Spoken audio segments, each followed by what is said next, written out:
Bonjour Phil, je te remercie de prendre quelques minutes pour répondre à quelques questions. Donc, on va pouvoir t'accueillir prochainement à l'hôtel Plaza Québec pour 4 prochains concerts. Mais avant ça, j'aimerais avoir quelques petites informations sur toi. Dans un premier temps, je sais que tu as eu ta première guitare assez jeune, tu étais passionné de la musique. À l'époque, de qui étais-tu fan? Dans mon jeune temps, je pense que mon premier album que j'ai reçu comme cadeau de fête, si je me souviens bien, c'est un album de Kevin Parent. Fait que ça avait été une de mes premiers artistes que j'ai bien aimé.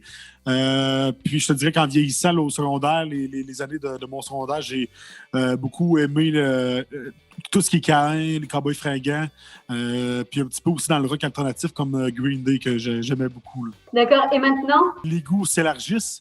Puis j'ai découvert la musique country. Ça en est devenu mon style principal, même dans mes spectacles. Là, la musique country fait beaucoup partie de mon spectacle. Je dirais que les artistes de mon influence présentement, c'est beaucoup du Luke Combs, du John Pardy, du Chris Stapleton.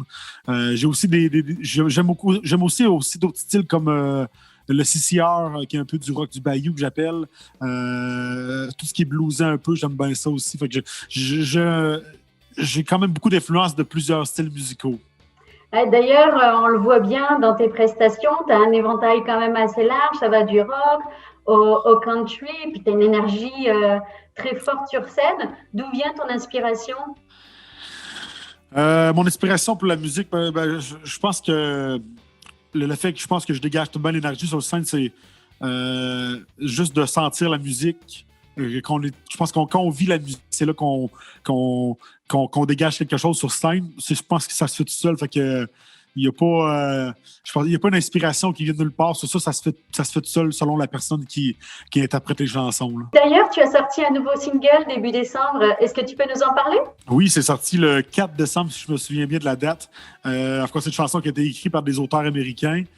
Je suis vraiment fier de cette chanson-là. C'est une chanson que plusieurs personnes peuvent s'approprier en voulant dire que on briserait notre cœur pour une personne en particulier, même si ça serait de ne pas pouvoir être avec la personne.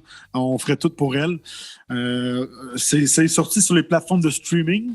Puis ça va te pousser dans les radios américaines, canadiennes, à partir du 8 janvier, plus précisément, là. Fait que j'ai bien hâte de jouer ça. Ça fait probablement longtemps que tu n'as pas pu monter sur scène ou les scènes sont plus difficiles cette année avec la pandémie.